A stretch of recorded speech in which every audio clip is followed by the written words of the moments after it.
Before Mr. Yılmaz starts his presentation, I would like to introduce him to you. Gökhan Yılmaz was born in 1985 in Zonguldak. Following his high school education, he attended Hacettepe University in 2003. After working for a pharmaceutical company as a liaison officer in product management department for a time, he retook the university entrance and he continued his undergraduate studies at Hacettepe University in the department English Language and Literature. He is very preoccupied with the post-colonial gender theories, international political theory, and postmodern, post-structural challenge to conventional concepts and meaning like security, ethnicity, and nationalism, as well as global politics. In 2010, he received a conditional offer from the University of Edinburgh to pursue master's studies in nationalism and ethnicity, and he plans to relocate in Scotland following his graduation. And today he will give his presentation on Clinking of the Chain Gang, or the representation of Panopticism in Heart of Darkness.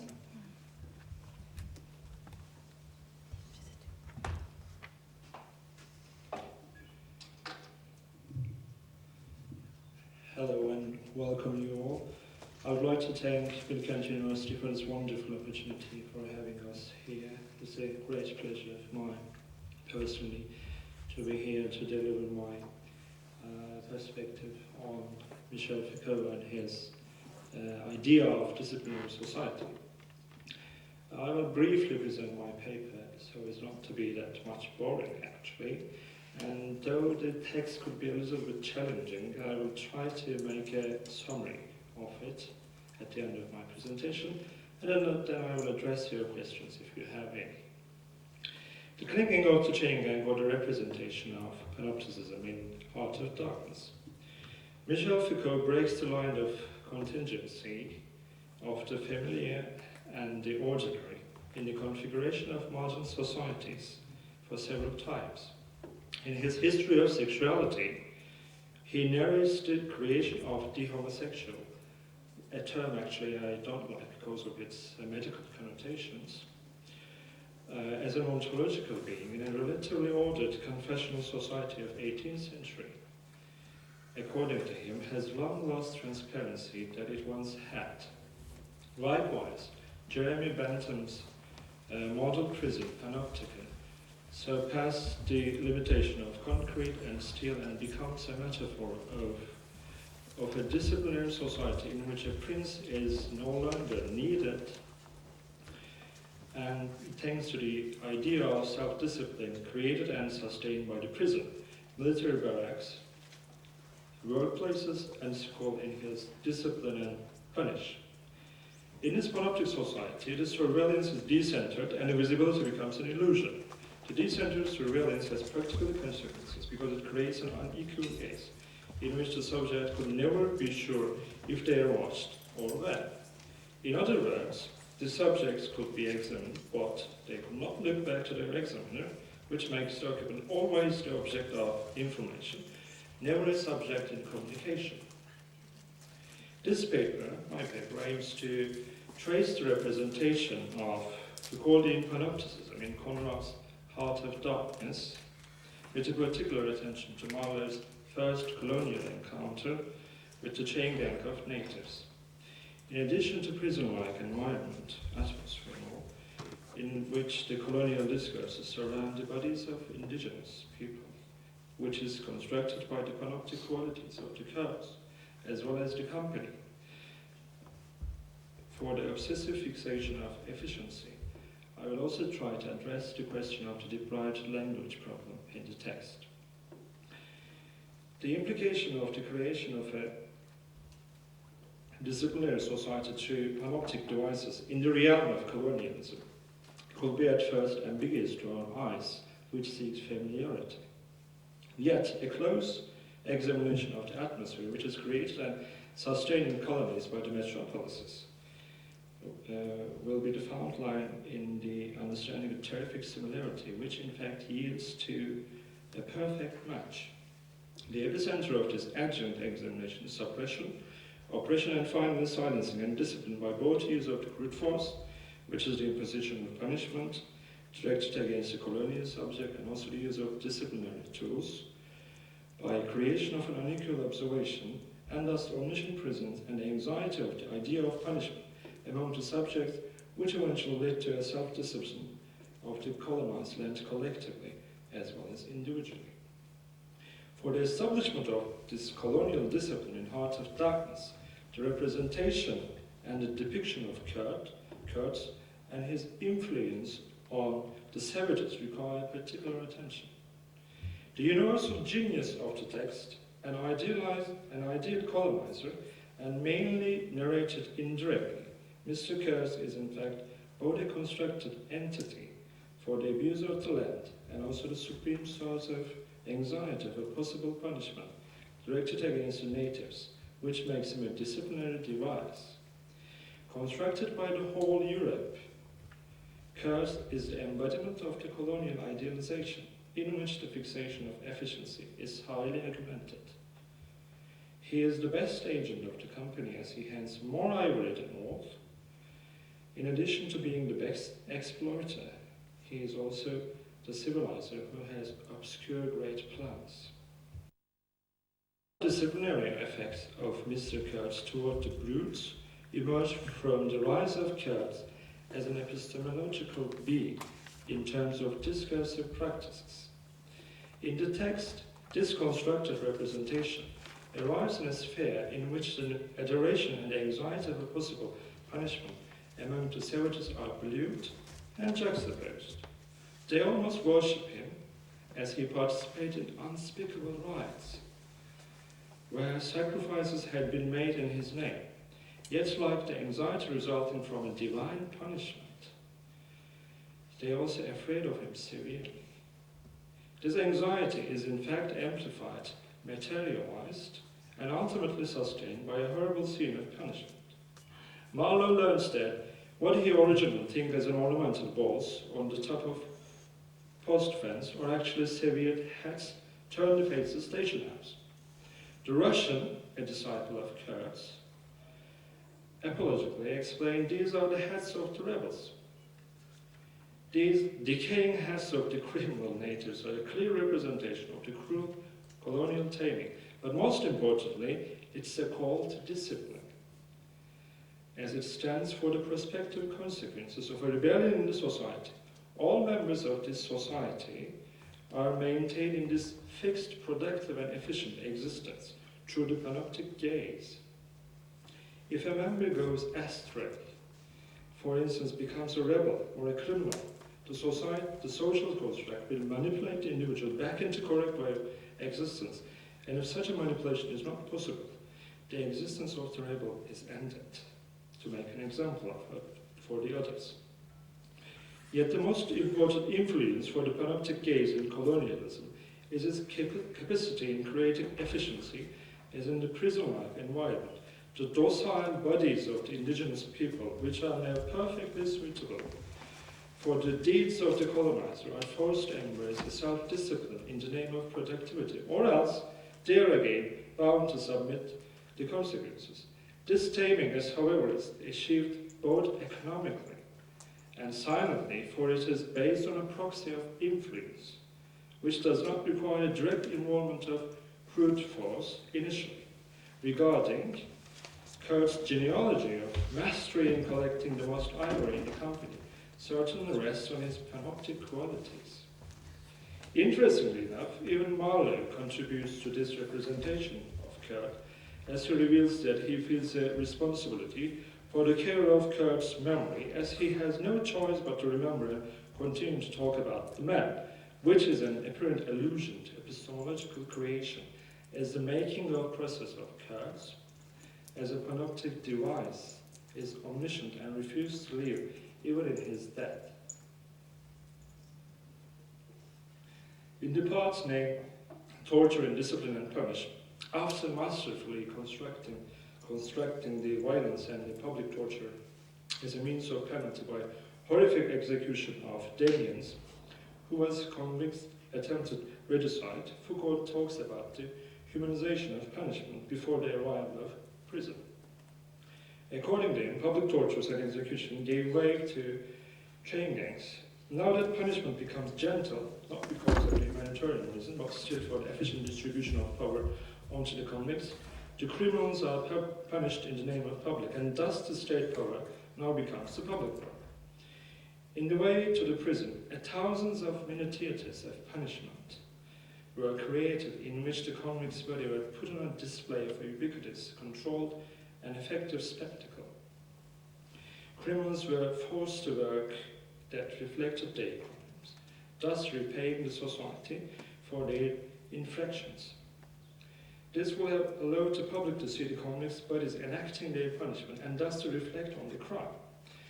Upon his arrival to Congo, Conrad Marlowe encountered with a chain gang of six savages with a small basket full of earth on their heads in hearted darkness. Almost like an illusion in indifference to the miseries in the colonies, these criminals who had iron collar on their neck attracts the attention of Marlowe for only the slight clinking of their iron accessories.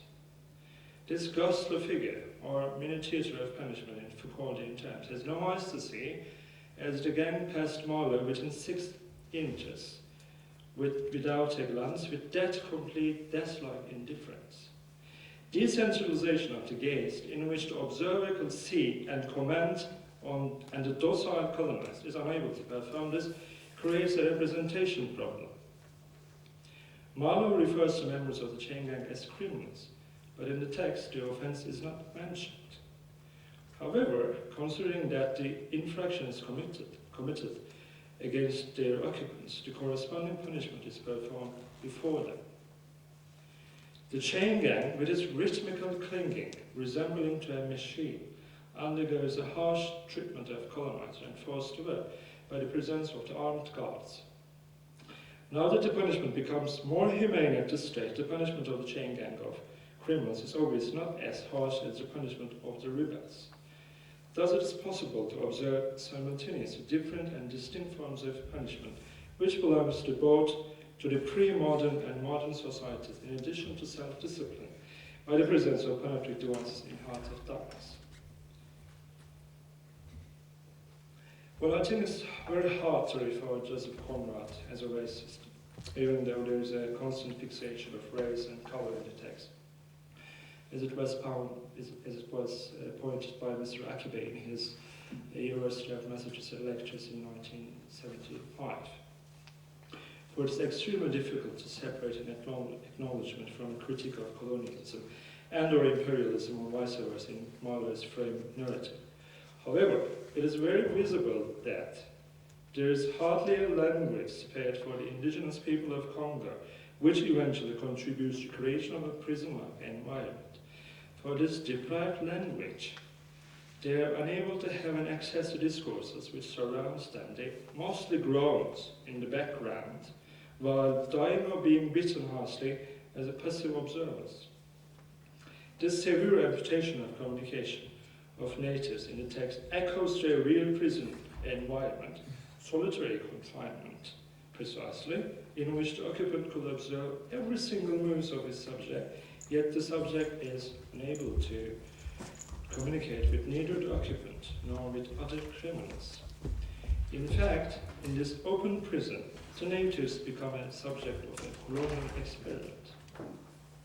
Finally, by severing the communication and creating an environment which the bodies of the indigenous people are put in a constant visibility by their occupant, maximize the efficiency of colonialism.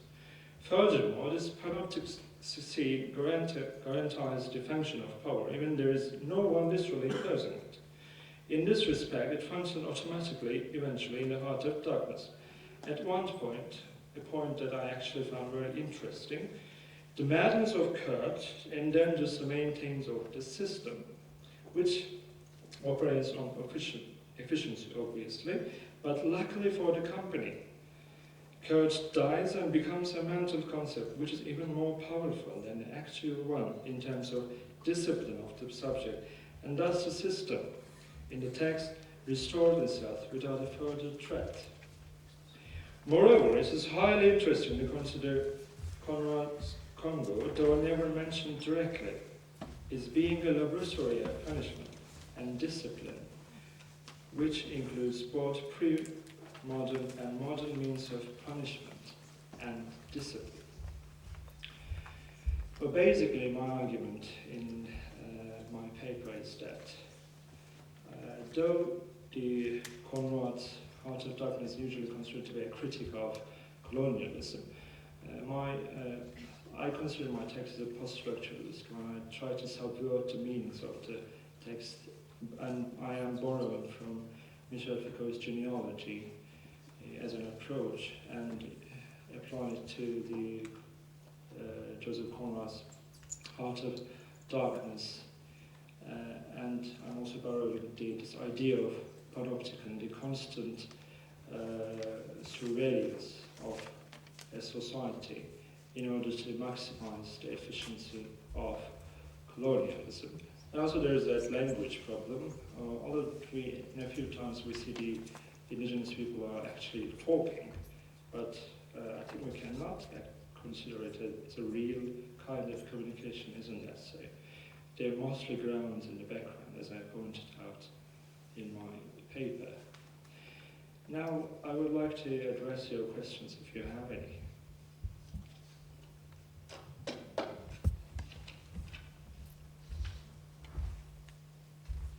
Yes, we have questions. Thank you for this paper. It was nice to hear it. And, well, you have talked about torture, discipline, and punishment a great deal. And as far as I know, Mr. Kurtz is genetically speaking French and English, right? Remind me if I'm wrong. But actually, I'm not quite sure about his nationality. Well, as far as I know, he was so, and he was representing the Europeans to a great extent, you know, French and the English. And another thing you have talked about was language. I remember this little boy telling Marlowe about how Mr. Kurtz passed. He was saying, "Mr. Kurtz, he dead," or something like this. Yeah, it is mostly indirectly narrated. Yeah, and that's why the language was not much included. And, well, when Kurtz dies, he was saying, "Oh, the horror, the horror." So what horror was it? Was he being punished by the author or something? How would you comment on this? Well, actually, considering that Joseph Conrad was a modernist writer and belongs to modernism school of thought, they were actually living in the times of Nietzsche, the Heisenberg, the Einstein, and in modernist school of thought, there is a constant rejection of the tradition, of a rejection to the realism, for instance, of the previous century, which creates an ambiguity and a loss of meaning in life.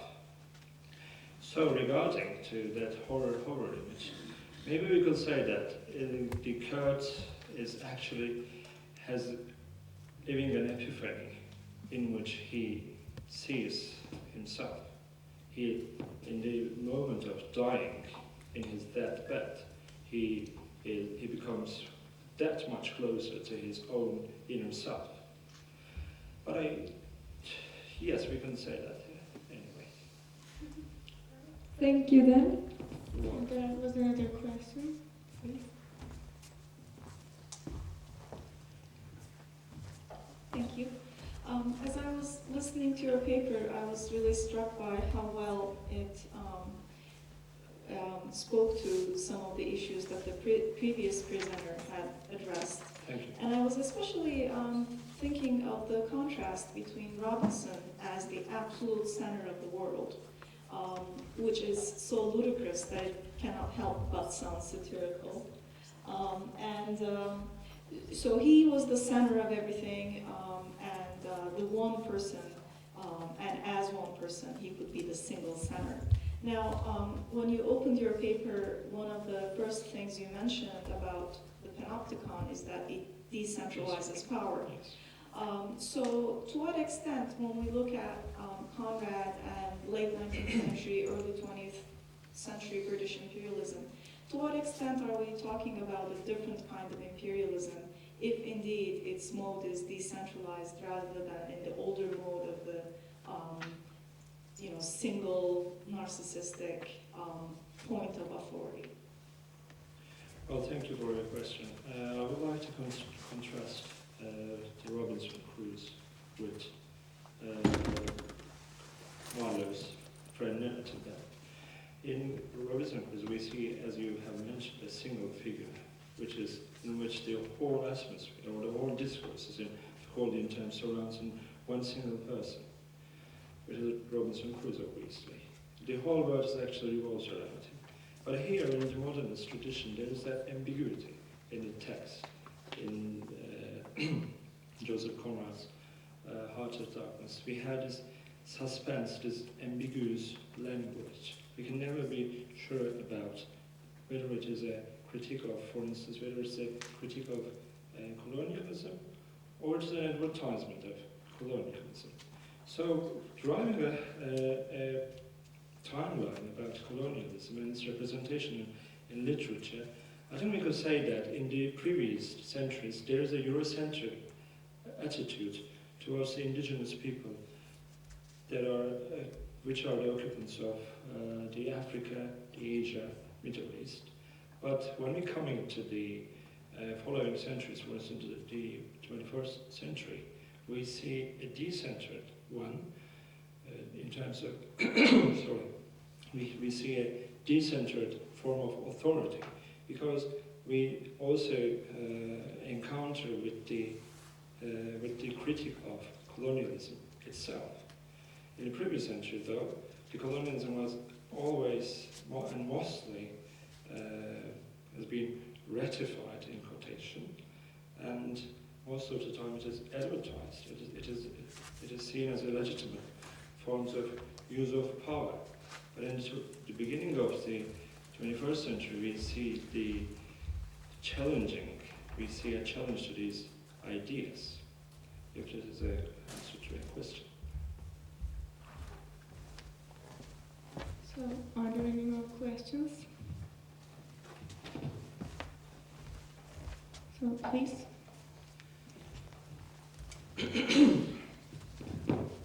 Well, you talked about how the character's dying helps him actually become popularized with the people.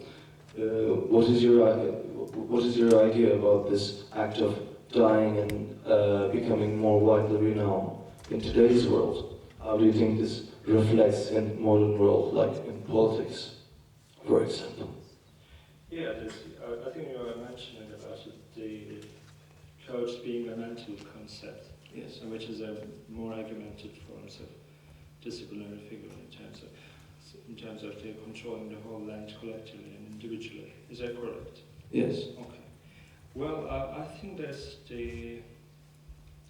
first of all, deriving from the Kurt's example, I think I could say that he was both a disciplinary device, I think, in the text, but also sometimes he also used violent power, the crude use of force against the savages. But when he dies, he becomes a mental concept, which constantly echoes the arrival of a prospective punishment for the indigenous people, which is even more powerful as well as dangerous. So can we call this some sort of apotheosis then? A deification? Yeah, I understand, but it's a bold expression, I think, isn't it? So, I mean, calling this it's ideology, I think, that the whole meanings now surpasses from, and they originated from this ideology. It is embodiment, it is represented by Kurtz here, this ideology in the Marxist term, in Althusser's actually, that we have this ideology created by the different discourses in Foucauldian terms this time, and in this ideology, the whole meanings, the whole social relations are actually originating from this framework. And in this text, Heart of Darkness, we see this representation of ideology, I think, by Kurtz. The whole meanings after his death, he becomes, if you consider the whole situation as a real one, of course, the image of Kurtz now becomes an ideological state apparatus which controls the land. Okay, thank you for your answer. You are welcome. Do we have any more questions? If we don't, I thank you, Gökhan Yılmaz, for this presentation, and thank you all for being here. Thank you.